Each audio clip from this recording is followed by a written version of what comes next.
everybody. Welcome. It's been the first live show in a long time. Thanks to the 3 people listening right out the gate. Love it. Anyway, what are we here to talk about? That's right. This team, the Sixers, 2 games into the Harden era. We're going to get into everything. We want you guys to talk about it with us as well in the comments. Let us know how you're feeling because we are all fired up for this Sixers season.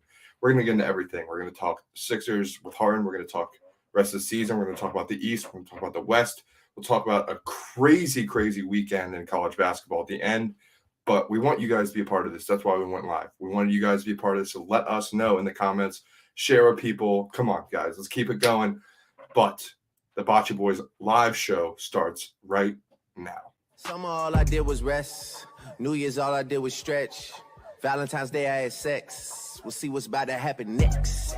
This ain't no regular shit. We never begging for shit. Niggas is ready to quit.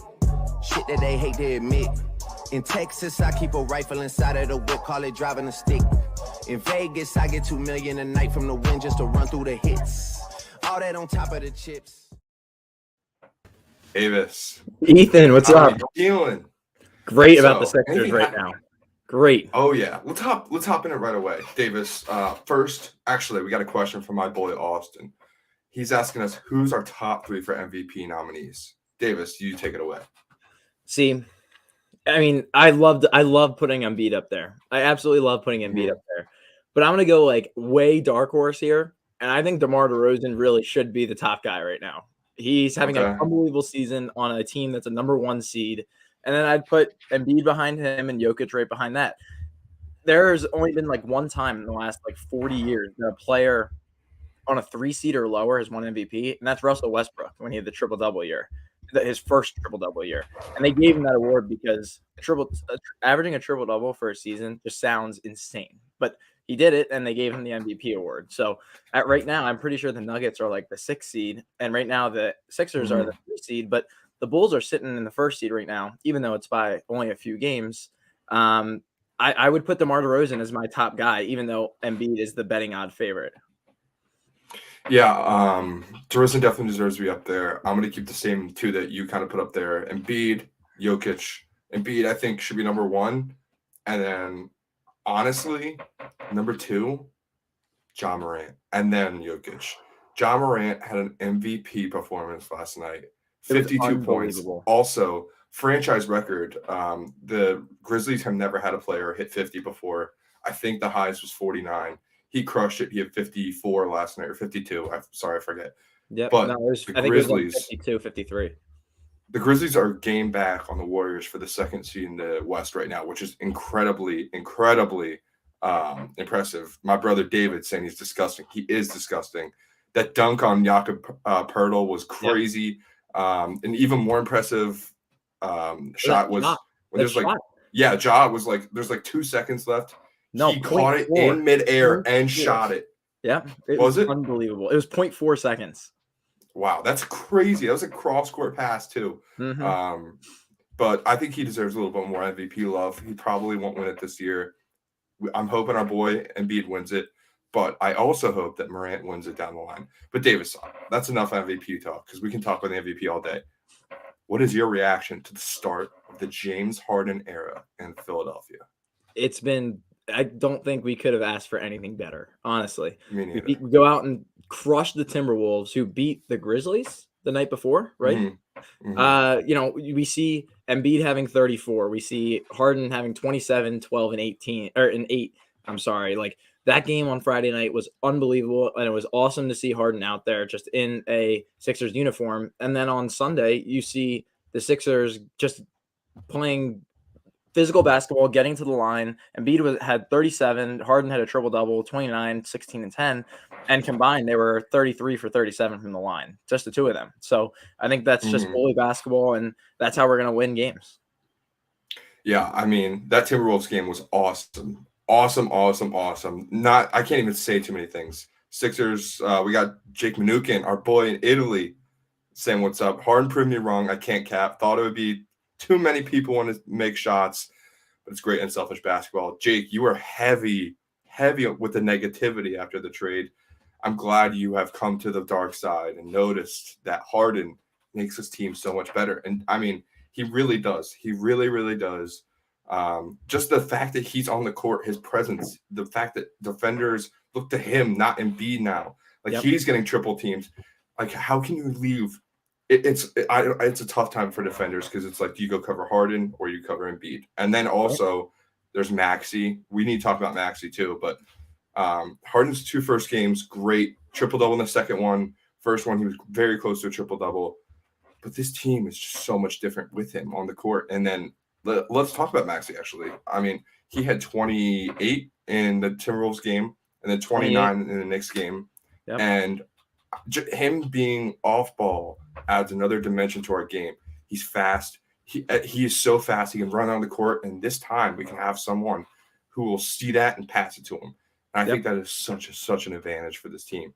Yeah, and I also like that Maxey isn't the primary playmaker because that's not really his role. His role is a shooting guard and just being athletic as hell, basically. And now that we have Harden as our traditional point guard, I would say, he's been looking for the playmaking abilities.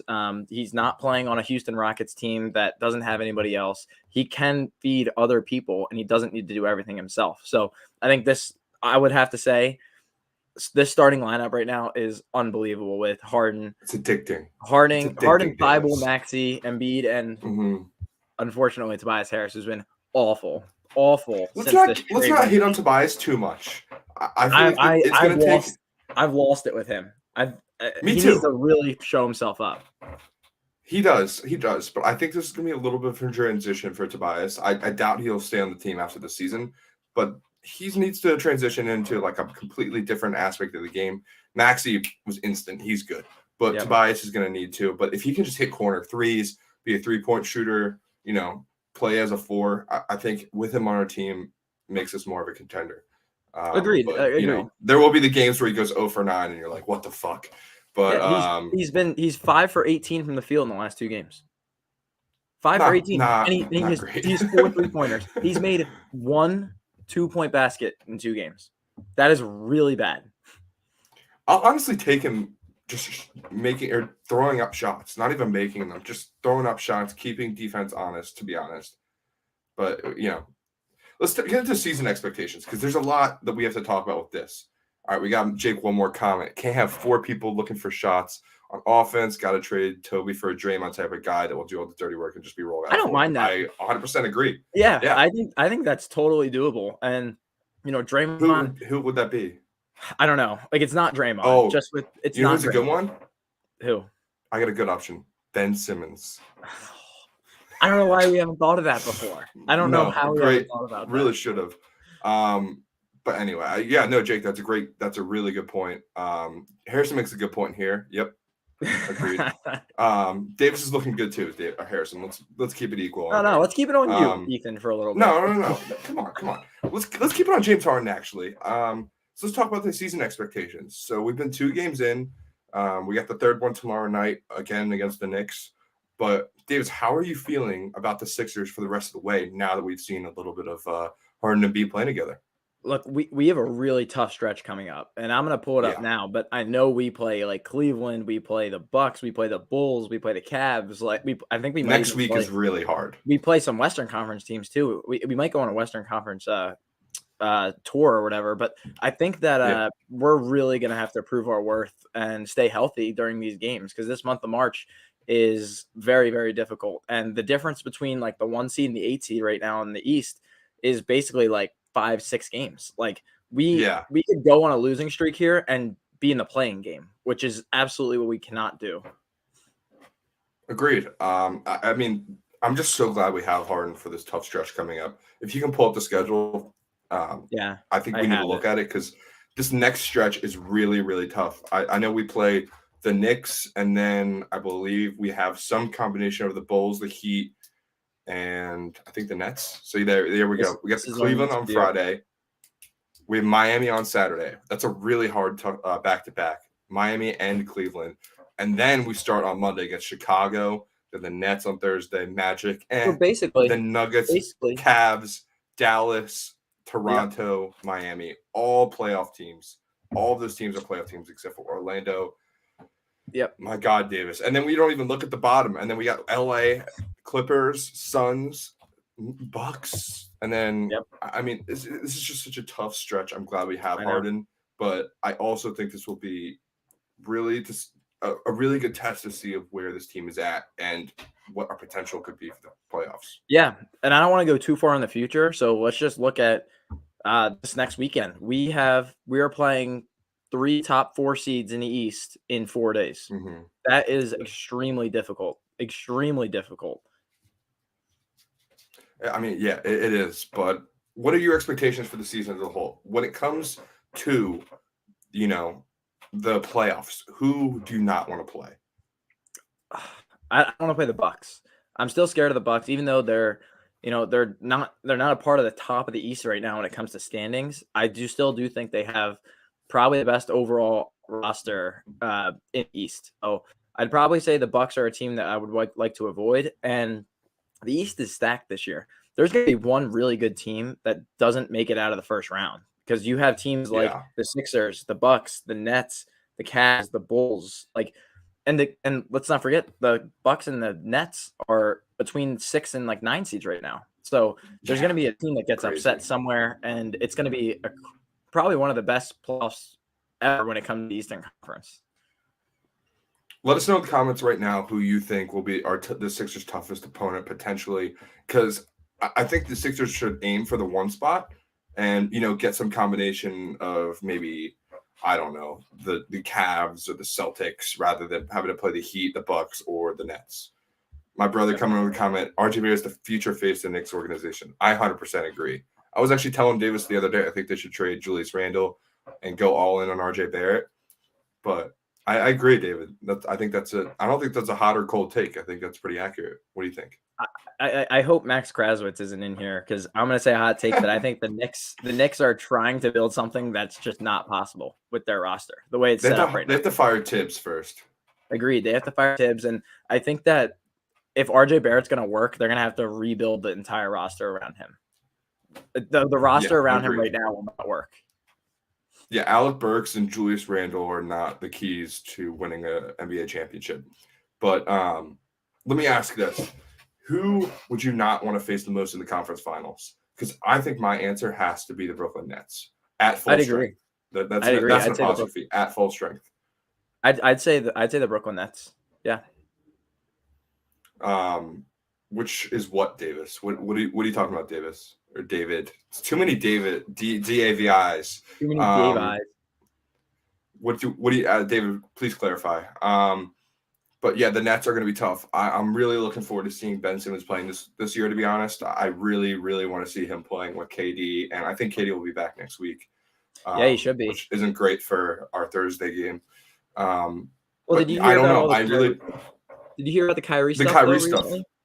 Yeah. Yeah. So the New York mayor has lifted the mask mandate, saying that you have to wear masks all the time. But apparently, in the private sector of Brooklyn, there is still some kind of enforcement saying that entertainers cannot, unvaccinated entertainers still can't perform. So Kyrie can't quite play yet, but he will be there very soon. But there's still a lot they got to do. They have to have KD back. They have to Kyrie back. Ben Simmons has to come back. I think I'm missing someone else. The Goran Dragic has to get integrated into that as well. Andre Drummond, Seth Curry.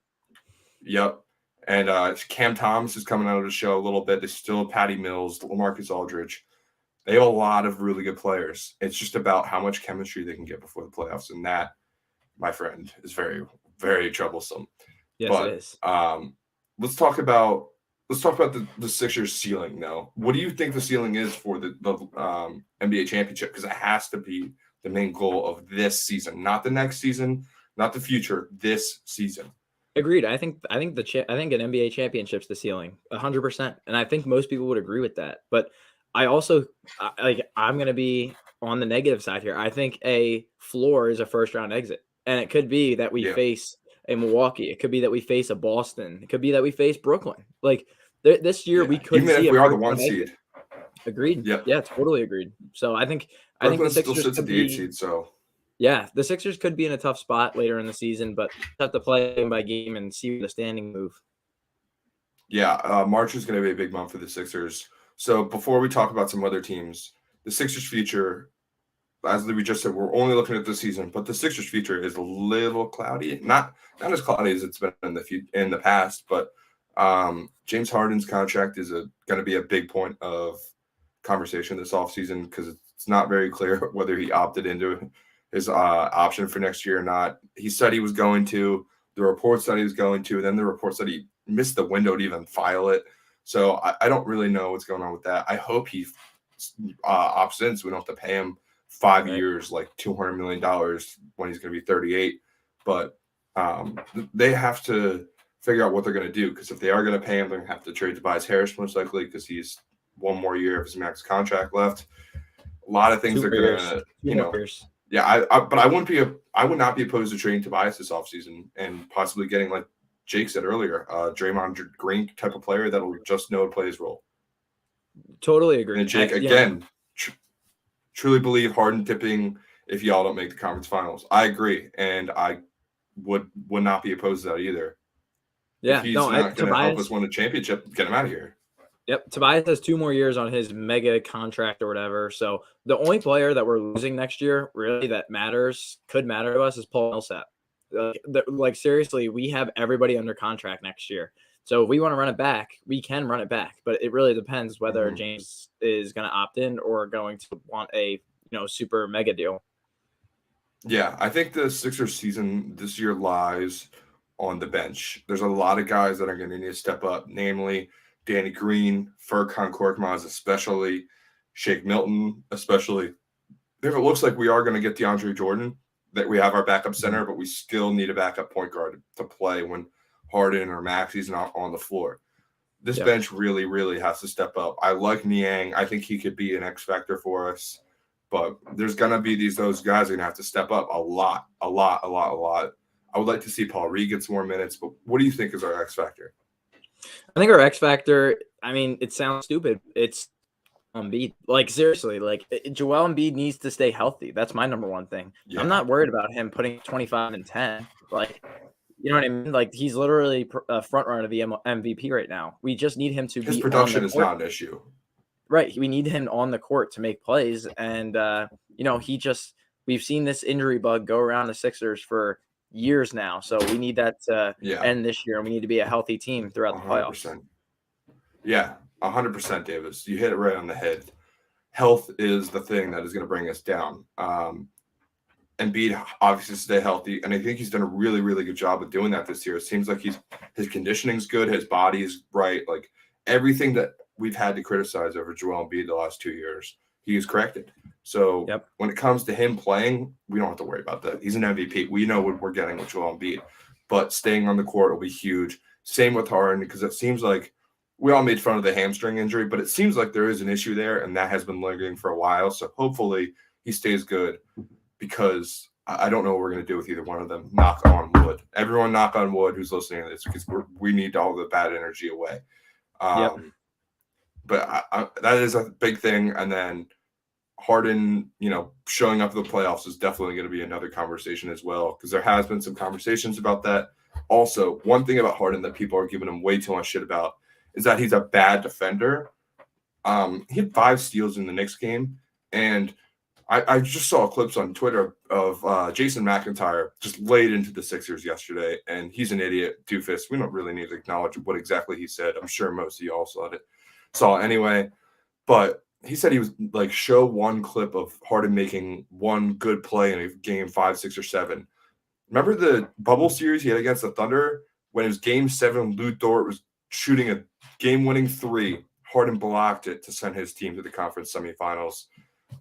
Harden is a good defender. He's just not a perimeter defender. He's not going to lock up, John Morant and like lock him up clamps, nothing knocking the rim, blah, blah, blah. So I think he deserves a little bit more credit. He's an average defender.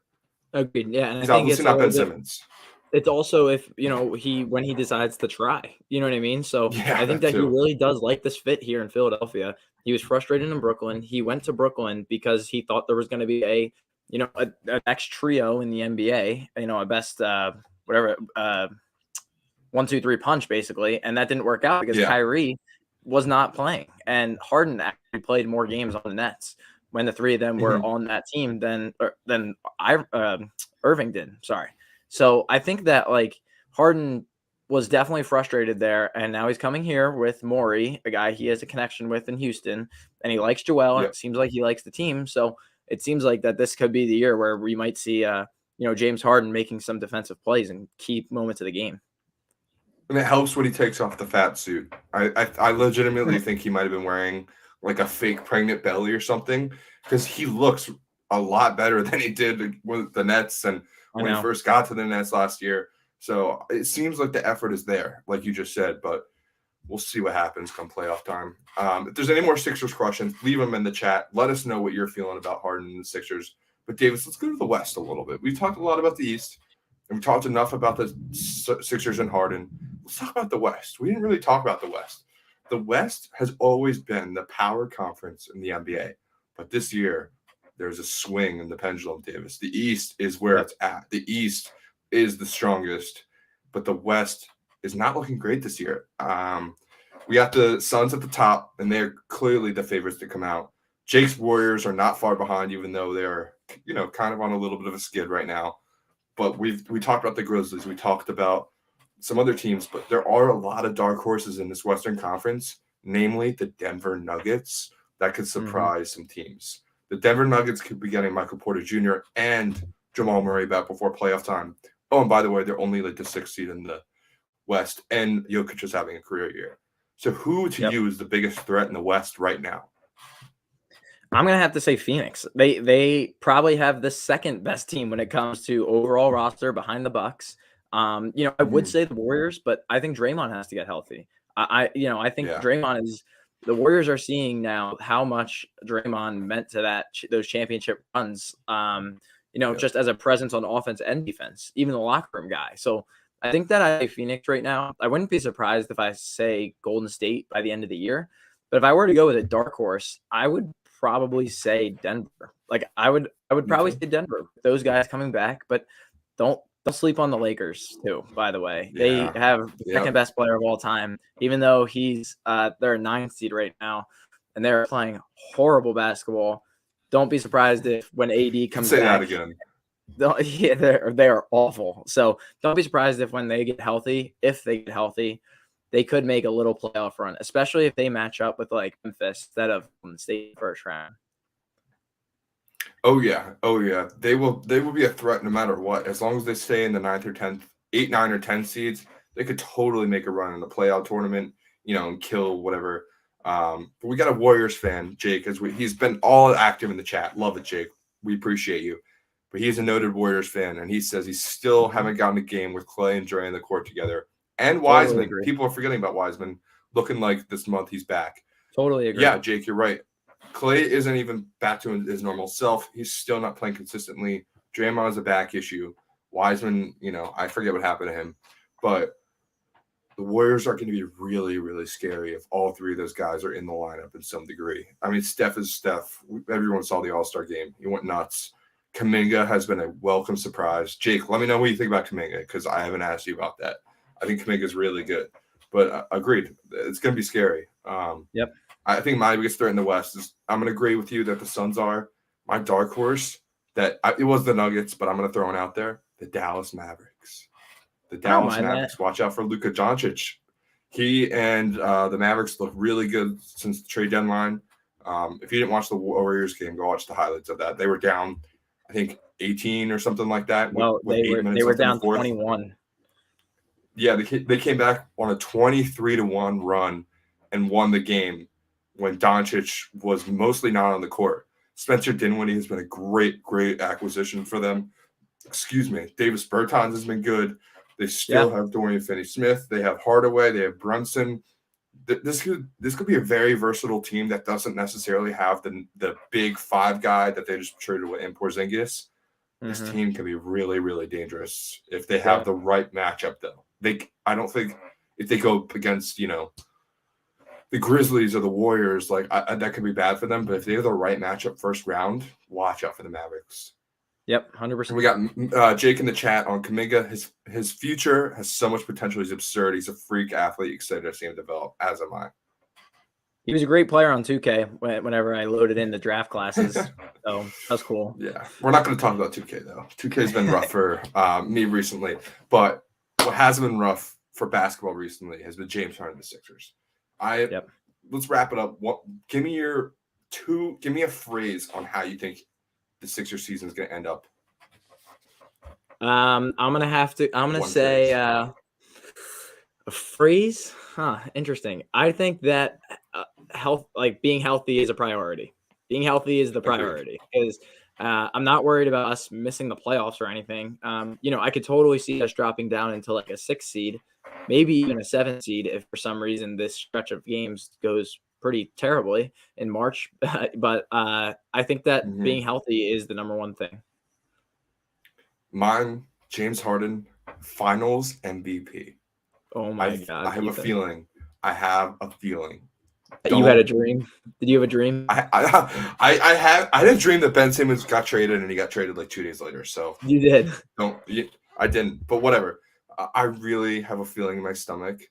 This is going to be the year that Harden shows up at the playoffs and goes off. Finals MVP. Everything puts up. It starts to look like the crazy machine. Ethan is horrible. Every video game from Amir. I beat Davis in 2K the other day. You weren't there, so it did happen, but it doesn't seem like. All right, Splix, I'm gonna crash. Need some Bachi content. Jake, we need we need a Bachi boy collab in Italy at some point. So definitely, you can be our soccer guy whenever you want to come on. Yeah, bring some pizza back too. Good night, Jake. Even though it's probably pretty late there. But yeah, I really do feel like Harden could change the narrative of his career a little bit this offseason. But who knows? All right, Davis, let's wrap up real quick. We got some college basketball upsets. This was a huge weekend of college basketball. 1, 2, 3, 4, 5, 6, and 9 all lost, correct? Yep. But Davis, huge weekend. We got an even bigger night tonight.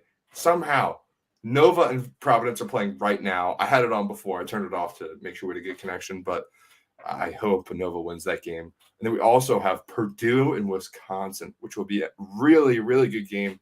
A lot of the Big Ten at stake there. Jake, 100%. I'll be down to catch y'all. Peace out, Jake. But yeah, a huge, huge weekend and an even bigger night tonight. Yep, agree. I think that this March Madness is going to be very fun to watch. And Saturday's basketball slate was probably the best college basketball day of all time when it came to upsets. We saw St. Mary's take down non-March Madness. We saw Colorado storm the court against Arizona. We saw what was the other teams that we saw? We saw Arkansas beat Kentucky. Like we saw multiple upsets. We saw multiple courts stormed. We saw the Storm Chasers go over to Colorado and be a part of that. But I think that shout out Jason.